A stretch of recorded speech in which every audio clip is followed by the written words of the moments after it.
नमस्कार दोस्तों, पीएलटिक्स में आपका बहुत बहुत स्वागत है।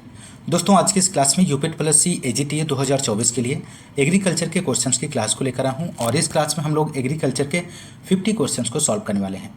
दोस्तों, यदि आप हमारे चैनल पर नए हैं तो चैनल को सब्सक्राइब कीजिए, लाइक कीजिए, शेयर कीजिए। और दोस्तों, आपको बताना चाहूँगा, इसके पहले एग्रीकल्चर के 3 क्लासेस आपको प्रोवाइड कर दी गई हैं। यदि आपने अभी तक नहीं देखा है तो आपको इसी वीडियो के डिस्क्रिप्शन में लिंक मिल जाएगा, वहाँ पर जाके आप लोग देख सकते हैं। बहुत ही बेहतरीन प्रश्नों की श्रृंखला प्रोवाइड की जा रही है आपको, तो आप लोग ज़रूर देखिएगा। इसी वीडियो के डिस्क्रिप्शन में आपको प्लेलिस्ट मिल जाएगी। दोस्तों, आइए शुरू करते हैं क्वेश्चन नंबर 99 से। आम में कोयली रोग काला शिरा मुख्य कारण है। तो यहाँ पर ऑप्शंस दिए गए हैं, आप इस क्वेश्चन का आंसर दे सकते हैं। तो राइट आंसर होगा option C, CO2 plus SO2 plus acetylene gas. इस क्वेश्चन का सही जवाब बनेगा। दोस्तों, ध्यान रखिएगा, महत्वपूर्ण प्रश्न है। अगला क्वेश्चन नंबर नेक्स्ट। अरिस्टेट एंटीना पाया जाता है, किस में पाया जाता है? जहाज मक्खी में, घरेलू मक्खी में, टिड्डा में, दलहन बीटल में। तो यहाँ पर इस क्वेश्चन का राइट आंसर होगा दोस्तों ऑप्शन बी हो जाएगा, घरेलू मक्खी में। ध्यान रखिएगा, बहुत ही महत्वपूर्ण प्रश्न है। नेक्स्ट है, रिफ्रैक्टोमीटर का प्रयोग किसके निर्धारण में करते हैं? तो क्वेश्चन नंबर 101 का आंसर आपको देना है दोस्तों। तो यहाँ पर राइट आंसर हो जाएगा ऑप्शन सी हो जाएगा, TSS कुल घुलनशील ठोस। इसका सही जवाब हो जाएगा। रिफ्रैक्टोमीटर का प्रयोग किसी पदार्थ में कुल घुलनशील ठोस की मात्रा के निर्धारण में करते हैं। क्वेश्चन नंबर नेक्स्ट है, गाय की राठी नस्ल सामान्यतः पाई जाती है। हरियाणा राज्य में पाई जाती है, बिहार राज्य में पाई जाती है, राजस्थान राज्य में, पंजाब राज्य में। तो इस क्वेश्चन का आंसर आप लोग दीजिए दोस्तों, क्या बनेगा? तो राइट आंसर होगा ऑप्शन सी हो जाएगा, राजस्थान में पाई जाती है। नेक्स्ट क्वेश्चन नंबर 104 है, स्पॉन्जिंग प्रकार के माउथ पार्ट्स पाए जाते हैं, किसमें? घरेलू मक्खी में, मधुमक्खी में, मच्छर में, उपरोक्त सभी में। तो यहाँ पर इस क्वेश्चन का आंसर दीजिए, क्या बनेगा? तो राइट आंसर होगा दोस्तों ऑप्शन ए, घरेलू मक्खी में। आप लोग ध्यान रखिएगा, बहुत ही महत्वपूर्ण प्रश्न है। और यहाँ पर टाइप ऑफ माउथ पार्ट दिए गए हैं, एक तरफ इंसेक्ट दिए गए हैं। तो बीटिंग एंड चेविंग टाइप के जो माउथ पार्ट पाए जाते हैं कॉकरोच एंड ग्रासहोपर में पाए जाते हैं। पर्सिंग एंड सकिंग टाइप के जो माउथ पार्ट्स पाए जाते हैं प्लांट बग में पाए जाते हैं। चेविंग एंड लैपिंग टाइप के जो माउथ पार्ट पाए जाते हैं फीमेल मॉस्क्यूटो में पाए जाते हैं। रेस्पिंग एंड सकिंग टाइप के थ्रिप्स में, स्पॉन्जिंग टाइप के हाउस फ्लाई में, और सिफोनिंग टाइप के मोथ्स एंड बटरफ्लाइज में। तो आप लोग ध्यान रखिएगा, बहुत ही महत्वपूर्ण है। एक एक पॉइंट को यहाँ पर आप बहुत अच्छे से तैयार कर लीजिए। नेक्स्ट क्वेश्चन नंबर नेक्स्ट है, वह उर्वरक जो अमोनिकल एवं नाइट्रेट दोनों रूपों में नाइट्रोजन प्रदान करता है, उसे क्या कहते हैं? यहाँ पर आपको बताना है। यहाँ पर ऑप्शन ए है calcium ammonium nitrate, option B है यूरिया, ऑप्शन सी है अमोनियम सल्फेट, ऑप्शन डी है अमोनियम क्लोराइड। तो यहाँ पर 105 का जो आंसर होगा दोस्तों ऑप्शन ये हो जाएगा, कैल्शियम अमोनियम नाइट्रेट। ध्यान रखिएगा, calcium ammonium nitrate CaCO3 plus NH4NO3 एक ऐसा उर्वरक है जिसमें अमोनिकल और नाइट्रेट दोनों रूपों में नाइट्रोजन पाया जाता है। और इस उर्वरक की प्रकृति कैसी होती है? उदासीन होती है दोस्तों। और इसे किसान खाद और किसान चौक नाम से भी जाना जाता है। तो ध्यान रखिएगा, बहुत ही महत्वपूर्ण प्रश्न है और एक एक प्रश्न आपकी परीक्षा की दृष्टिकोण से बहुत ही महत्वपूर्ण साबित होगा दोस्तों। क्वेश्चन नंबर नेक्स्ट है, अरहर में किस बीमारी के विरुद्ध जैव फफूंदनाशी ट्राइकोडर्मा को प्रयोग किया जाता है? तो यहाँ पर इस क्वेश्चन का आंसर दीजिए दोस्तों, क्या बनेगा? तो क्वेश्चन नंबर 106 का जो आंसर होगा ऑप्शन बी हो जाएगा, फ्यूजेरियम बेल्ट। इसका सही जवाब हो जाएगा दोस्तों। दलहन वर्गीय फसलों की अगर हम बात करें तो अरहर, चना, मटर, मसूर में लगने वाली फ्यूजेरियम बेल्ट बीमारी के विरुद्ध जैव फफूंदनाशी ट्राइकोडर्मा का प्रयोग में लाया जाता है दोस्तों। क्वेश्चन नंबर नेक्स्ट है यहाँ पर 107, आधारी बीज उत्पादन हेतु बैंगन में पृथक्करण दूरी कितनी होती है? तो आपको यहाँ पर इस क्वेश्चन का आंसर देना है। तो राइट आंसर हो जाएगा ऑप्शन ए, 200 मीटर। ध्यान रखिएगा। नेक्स्ट यहाँ पर देख लेते हैं, एक तरफ क्रॉप दी गई है, आइसोलेशन डिस्टेंस दिया गया है फाउंडेशन सीड के लिए और सर्टिफाइड सीड के लिए। तो ब्रिंजाल में फाउंडेशन सीड 200 मीटर से, और यहाँ पर सर्टिफाइड सीड के लिए 100, कैरोट के लिए 1000 है, और सर्टिफाइड सीड के लिए 40 से 800। कुकर बीट्स की बात करें तो फाउंडेशन सीड के लिए डिस्टेंस जो रहता है वो 800 मीटर, और सर्टिफाइड सीड के लिए 400। रेडिस एंड टर्निप के लिए बात करें तो फाउंडेशन सीड के लिए 1600 और सर्टिफाइड सीड के लिए 1000। बहुत ही महत्वपूर्ण जानकारी है, आप लोग ध्यान रखिएगा, और ऐसे ही क्वेश्चन आपके एग्जाम में बनेंगे, और आपके सिलेबस के अकॉर्डिंग ही ये क्लास आपको प्रोवाइड की जा रही है। एक एक क्वेश्चन बहुत ही महत्वपूर्ण है, तो यदि आपको क्लास पसंद आ रही है तो लाइक और शेयर करना मत भूलिएगा। क्वेश्चन नंबर नेक्स्ट है, निम्न में से कौन सा फल एक बीज पत्री नहीं है? तो नहीं ध्यान रखना है, पूछा गया है इस क्वेश्चन में। तो यहाँ पर जो राइट आंसर होगा ऑप्शन बी हो जाएगा, कस्टर्ड एप्पल। शरीफा इसका सही जवाब बनेगा दोस्तों। शरीफा फल एक बीज पत्री नहीं है दोस्तों। नेक्स्ट क्वेश्चन नंबर नेक्स्ट है 109, लाल मृदाएं मुख्य रूप से पाई जाती हैं, कहाँ पाई जाती हैं? ऑप्शन ए है उत्तर प्रदेश में, ऑप्शन बी है तमिलनाडु में, ऑप्शन सी है राजस्थान में, ऑप्शन डी है बिहार में। तो क्वेश्चन नंबर 109 का जो आंसर होगा ऑप्शन बी हो जाएगा, तमिलनाडु में। नेक्स्ट, गन्ने की घासी बीमारी किसके द्वारा होती है? तो यहाँ पर आंसर आपको देना है दोस्तों, आप लोग फटाफट इसका आंसर कीजिए। इसका आंसर क्या बनेगा? तो यहाँ पर जो राइट आंसर हो जाएगा ऑप्शन सी हो जाएगा, माइकोप्लाज्मा जैसे सूक्ष्म जीव। इस क्वेश्चन का राइट आंसर हो जाएगा दोस्तों। बढ़ते हैं अगले क्वेश्चन की ओर। क्वेश्चन नंबर अगला है, और यहाँ पर disease of sugarcane their causal organism. तो रेड रॉड की बात करें तो कोलेक्ट्रिकम फाल्केटम फंजाई के द्वारा, ग्रासी सूट डिजीज माइकोप्लाज्मा के द्वारा, ratoon stunting disease ratoon stunting virus RSV के द्वारा। महत्वपूर्ण फैक्ट है यहाँ पर, इन सभी को आप लोग ध्यान रखिएगा। अगला क्वेश्चन नंबर, क्रिकेट बॉल किसकी प्रसिद्ध प्रजाति है? तो cricket ball is a popular variety of, आपको बताना है। ऑप्शन ए है अमरूद, ऑप्शन बी है लीची, ऑप्शन सी है सपोटा, ऑप्शन डी है नींबू। तो यहाँ पर इस क्वेश्चन का जो राइट आंसर होगा ऑप्शन सी हो जाएगा, सपोटा। क्रिकेट बॉल सपोटा की प्रसिद्ध प्रजाति है दोस्तों। क्वेश्चन नंबर नेक्स्ट, पानी से भरे हुए खेत में की जाने वाली कर्षण क्रियाएं क्या कहलाती हैं? तो पानी से भरे हुए खेत में की जाने वाली कर्षण क्रिया कहलाती है, इनमें से आपको बताना है। तो राइट आंसर हो जाएगा ऑप्शन बी, पडलिंग, गीली जुताई। यहाँ पर सही जवाब हो जाएगा दोस्तों। पौधों की रोपाई करने से पहले धान के खेत में पानी भरकर 2-3 बार पडलर चलाना चाहिए ताकि मिट्टी मुलायम तथा लेह युक्त हो जाए, और इसके बाद पाटा चलाकर खेत को समतल कर लेने तक की पूरी प्रक्रिया जो होती है वो पडलिंग कहलाती है।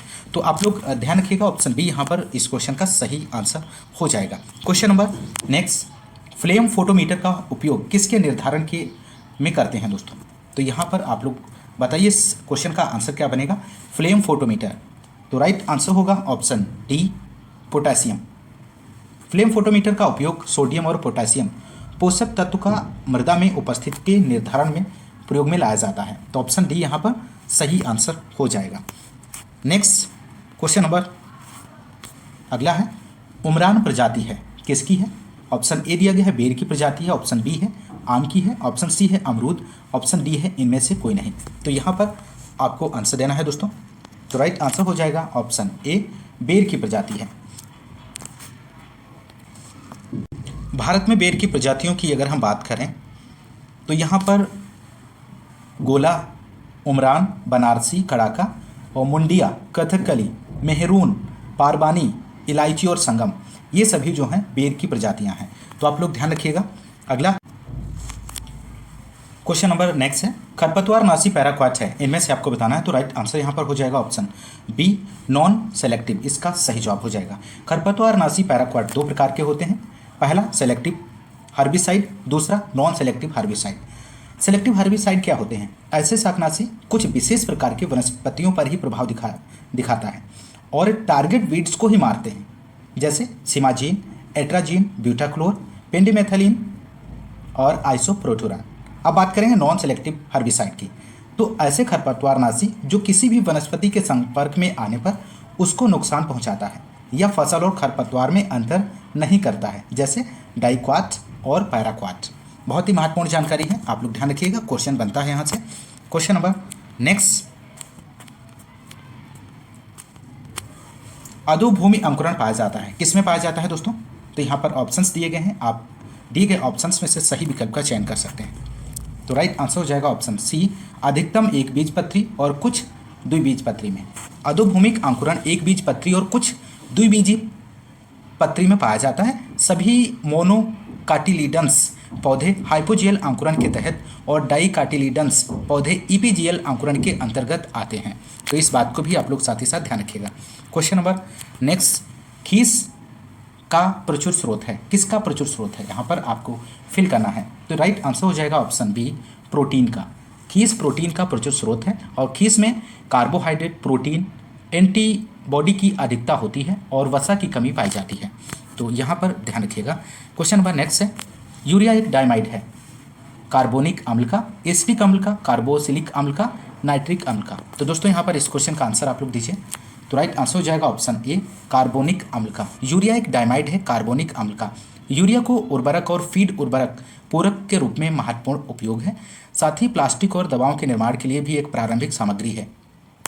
नेक्स्ट क्वेश्चन नंबर 120 है यहाँ पर, निम्न में कौन सा एक जल घुलनशील है?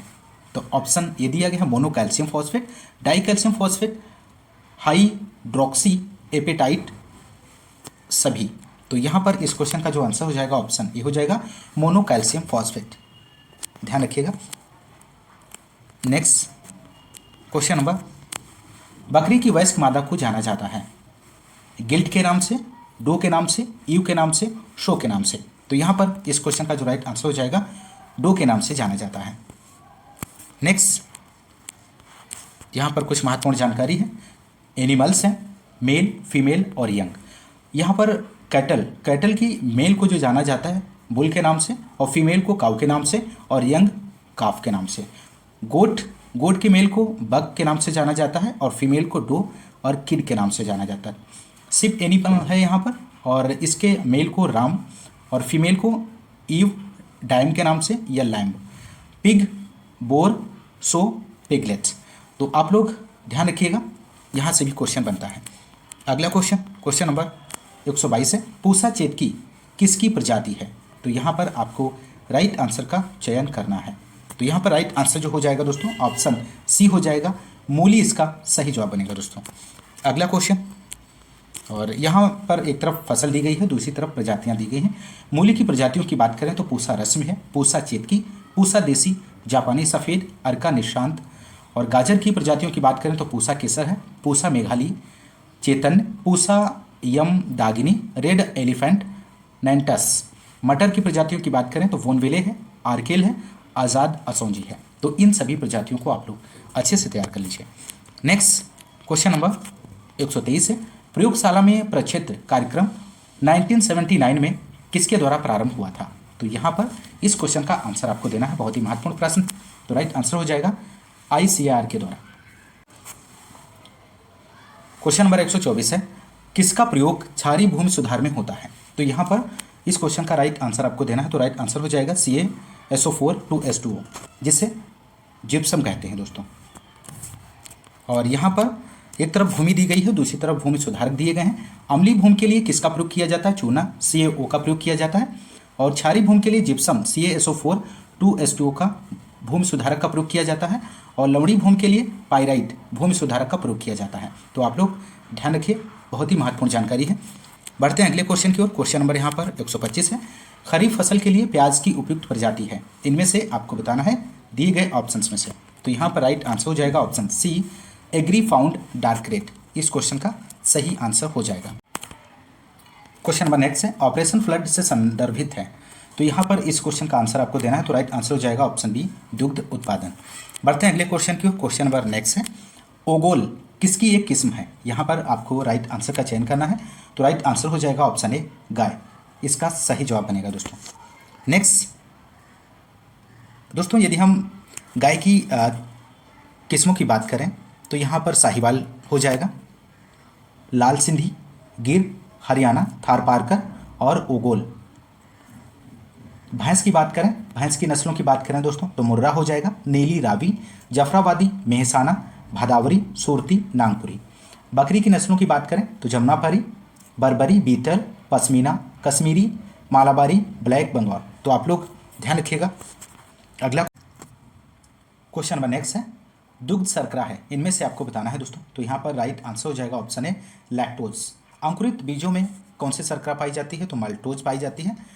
और फलों में कौन सी शर्करा पाई जाती है? फ्रक्टोज। और गन्ने में सुक्रोज। तो आप लोग ध्यान रखिएगा इन सभी को। नेक्स्ट क्वेश्चन नंबर 35 है, उच्चतम प्रकाश संश्लेषण किस में होता है?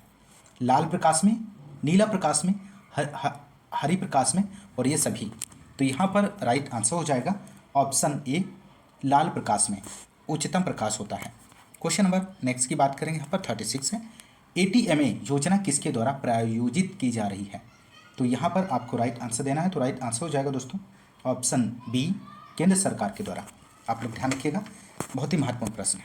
क्वेश्चन नंबर नेक्स्ट, वर्षा होने के लिए अनुकूल दशा है, इनमें से कौन सी है दोस्तों? तो राइट आंसर बनेगा ऑप्शन सी, उच्च नमी की मात्रा, इसका सही जवाब हो जाएगा। बढ़ते हैं अगले क्वेश्चन की ओर। क्वेश्चन नंबर 40 है, किस मृदा की ढलान विनिमय धारित CEC सर्वाधिक होती है? तो क्वेश्चन नंबर 40 का आंसर दीजिए दोस्तों। तो राइट आंसर यहाँ पे हो जाएगा क्ले लोम, इस क्वेश्चन का सही जवाब बनेगा। नेक्स्ट क्वेश्चन नंबर है यहाँ पर, गीली जुताई करने के संदर्भ में एक को छोड़कर सभी कथन सत्य हैं। तो यहाँ पे राइट आंसर हो जाएगा ऑप्शन डी, इसका राइट जवाब बनेगा। यह मृदा संरचना सुधारता है, it improve soil structure. Next question number, जुताई यहाँ पे आपको फिल करना है में परिणत होती है। तो राइट आंसर हो जाएगा ऑप्शन बी, घटा हुआ स्थूल घनत्व, decreased bulk density. Option B यहाँ पर राइट आंसर हो जाएगा। और स्थूलता घनत्व की बात करें तो 1.33 ग्राम प्रति घन सेंटीमीटर होता है। तो आप लोग इस बात को भी ध्यान रखिएगा। क्वेश्चन नंबर नेक्स्ट 43 है, धान की मृदा में वायु रहित वातावरण किसके द्वारा उर्वरक नाइट्रोजन की गैसीय हानि के लिए उत्तरदायी है? तो क्वेश्चन नंबर 43 का आंसर हो जाएगा दोस्तों ऑप्शन ए, डिनाइट्रीकरण। इस क्वेश्चन का सही आंसर बनेगा दोस्तों। अगला क्वेश्चन, क्वेश्चन नंबर 44 है यहाँ पर, खाने के उद्देश्यों के लिए मक्का की हरी गुल्ली की प्रयोग करने की सर्वोत्तम व्यवस्था है। तो यहाँ पर राइट आंसर हो जाएगा ऑप्शन सी, सॉफ्ट नरम लोई जिसे कहते हैं। ऑप्शन सी यहाँ पर राइट आंसर हो जाएगा दोस्तों। क्वेश्चन नंबर 45 है, अरहर को सामान्यतः कहते हैं। तो यहाँ पर ऑप्शंस दिए गए हैं, आप इस क्वेश्चन का आंसर दे सकते हैं। तो क्वेश्चन नंबर 45 का जो आंसर होगा ऑप्शन ए हो जाएगा, पिजन पी के नाम से या तुअर के नाम से भी जाना जाता है। और इसके कुल की बात करें दोस्तों तो फेबेसी कुल का है, वैज्ञानिक नाम का जेनस कजान है। और इसमें क्रोमोजोम की बात करें तो 2n बराबर 22, और इसमें प्रोटीन की बात करें तो 22.3% पाई जाती है। इस बात को भी ध्यान रखिएगा। क्वेश्चन नंबर अगला 46 है, अलसी का कौन सा लक्षण उसके पेंट, पुताई और छपाई में प्रयोग के लिए अनुकूल है? तो क्वेश्चन नंबर 46 का आंसर हो जाएगा ऑप्शन ए, शीघ्र सूखना। इस क्वेश्चन का सही आंसर हो जाएगा दोस्तों। क्वेश्चन नंबर नेक्स्ट की ओर बढ़ते हैं। 47 है, माइकोराइजा यहाँ पर फिल करना है, लेने में सहायता करता है। तो यहाँ पर क्वेश्चन नंबर 47 का आंसर दीजिए दोस्तों, क्या बनेगा? तो राइट आंसर हो जाएगा ऑप्शन बी, फास्फोरस। अगला क्वेश्चन, क्वेश्चन नंबर 48 है यहाँ पर, पोखर धान खेतों में प्रयुक्त उर्वरकों से नाइट्रोजन की हानि कम करने के लिए यूरिया उर्वरकों को किसके रूप में प्रयोग करना चाहिए? तो क्वेश्चन नंबर 48 का जो आंसर हो जाएगा ऑप्शन बी, अपचयित जोन। इस क्वेश्चन का सही आंसर हो जाएगा, अपचयी जोन में दिए जाते हैं दोस्तों। नेक्स्ट क्वेश्चन नंबर 49, वाणिज्यिक रूप से यूरिया उर्वरक में बाईयूरेट प्रतिशत किससे अधिक नहीं होना चाहिए? तो 49 का आंसर हो जाएगा ऑप्शन सी, 1.5। इस क्वेश्चन का सही आंसर हो जाएगा दोस्तों। अगला क्वेश्चन, क्वेश्चन नंबर 50 है और अंतिम क्वेश्चन है इस प्रैक्टिस सेट का। जैव कार्बन मात्रा को यहाँ पर आपको फिल करना है, गुणनखंड से गुणा करके जैव पदार्थ ज्ञात किया जा सकता है। तो यहाँ पर क्वेश्चन नंबर 50 का जो आंसर होगा ऑप्शन ए हो जाएगा 1.72। इस क्वेश्चन का सही आंसर बनेगा। जैव पदार्थ ज्ञात करने के लिए जैव कार्बन से 1.724 का गुणा करते हैं। यह फैक्टर बेमलेन ने दिया था और इसलिए इस फैक्टर को 1.724 को वेमलेन फैक्टर कहते हैं। वेमलेन फैक्टर, ध्यान रखिएगा, वेमलेन फैक्टर तो दोस्तों ये रहे एग्रीकल्चर के महत्वपूर्ण प्रश्न जो कि आपके UPSSC AGTA एग्ज़ाम के लिए बहुत ही महत्वपूर्ण साबित होंगे। तो आप इन क्वेश्चंस को अच्छे से तैयार कर लीजिए। और आज की क्लास में बस इतना ही। मिलते हैं नेक्स्ट क्लास में, तब तक के लिए नमस्कार, जय हिंद, धन्यवाद।